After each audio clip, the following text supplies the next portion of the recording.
Hi guys, this is my audience for today. Juan, my brother, Martin, my dad, and Maria, my mom.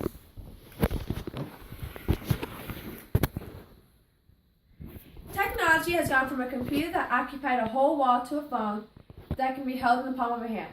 Not only is technology used for education and work, it is now used to socially interact with other people through social media sites, texting, and even email. I'm credible to talk about this topic because I have done my research on internet addiction and what internet can do to society.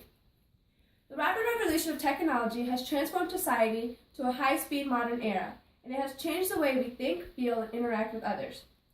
Though electronics seem harmless while using them, overusing them can take a toll on a person's overall health. Technology has changed the way we socially interact with others, and not in a good way. Texting, Facebook messaging, and communicating with others on social media sites is talking in today's terms.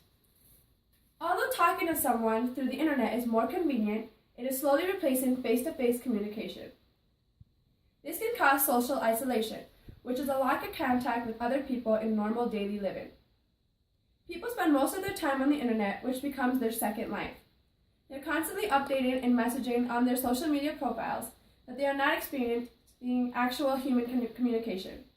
Without human contact, society starts losing confidence in talking with others in person and use their phones to avoid people. They do not know how to handle face-to-face conflict because so many things happen through some sort of technology. And as society is attaching more and more to the world of technology, they are detaching from each other. As a species, we need to connect with each other. And if society today is used to communicating through electronic devices, then that will affect how the children of today will develop their social skills. When technology was not common back then, someone's childhood consisted of running around, using their imagination, and playing with other kids.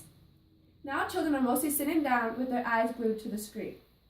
Today's generation are not developing their social skills as much as children did before.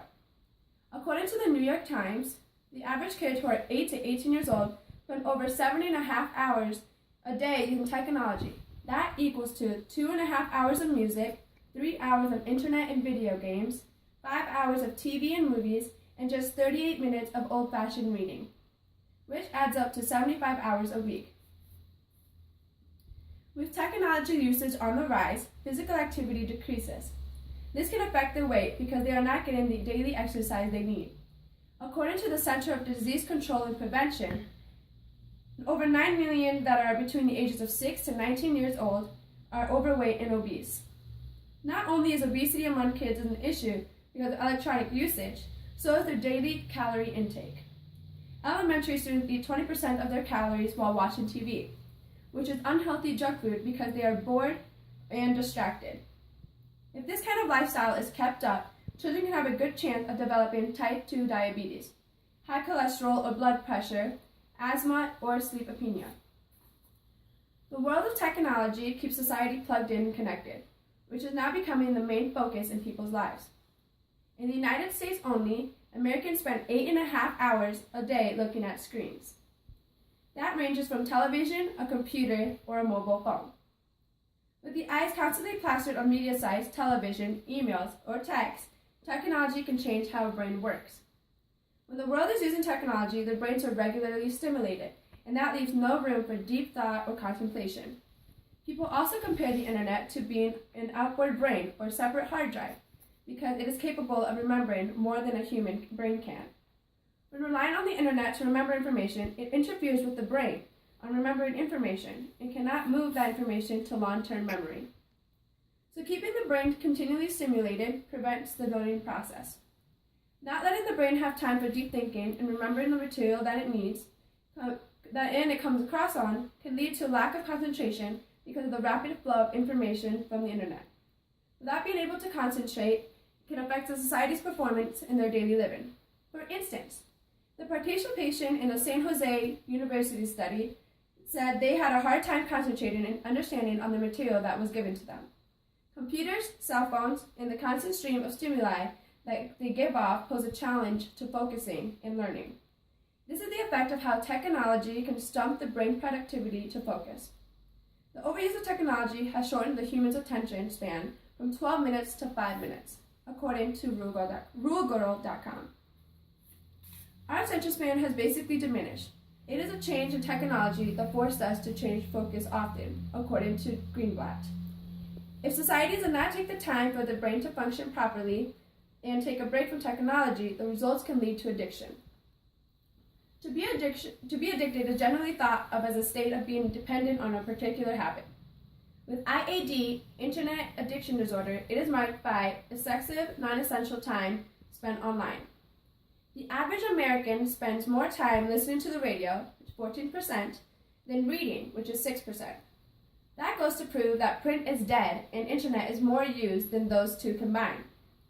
According to the 6 most fascinating technology statistics today, the signs that point towards internet abuse are descendant social relations, home life and or work performance, feeling angry, depressed, or restless, and when unable to contact the web, euphoric happiness from spending unmeasurable amounts of time online and lying about internet usage habits.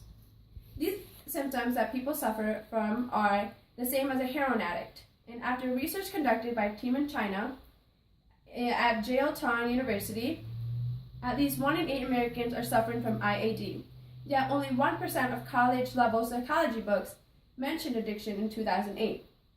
A huge number of people in the world are suffering from IAD. However, many technology experts ignore the fact that it is actually happening. IAD has gotten so bad, the studies have shown that when cell phones are taken away from subjects, they heard phantom vibrations, they constantly reach for their phones, and they were not there. With the excessive use of technology, internet addicts can experience 10 to 20% brain shrinkage, similar to the damage due to cocaine or alcohol addiction, according to Alexander. Internet addiction is not only found in adults, but children in elementary schools too. China's Youth Internet Association has discovered that 24 million kids showed signs of addiction, and that 7.9% of South Korean kids in elementary schools are considered internet addicts by the time they reach high school. Students were also surveyed in a study to disconnect from technology for 24 hours, and they responded by saying, "It felt like some sort of withdrawal, and I felt inferior. Also, media is my drug." It is hardly uncommon that heavy internet use goes hand in hand with isolation and anxiety. In 2009, a program that is dedicated to recovery from internet and social addiction was called Restart, and it began. It is important that internet addicts get the help they need to recover and restart their normal lives, as well as informing the world that IAS is a real disorder. Winston Churchill once said, "We shape our building, then they shape us." It is important that society keeps technology from dictating their lives, because if it does, then that prevents the person from being truly happy. Let's not be a society that lives within their own isolated pods, disconnected from each other and the physical world in a relationship with their own devices. The society must look up from their screens and take a moment to notice that the world they live in is much more complex and beautiful than what technology can ever give them. Thank you. And this is my audience.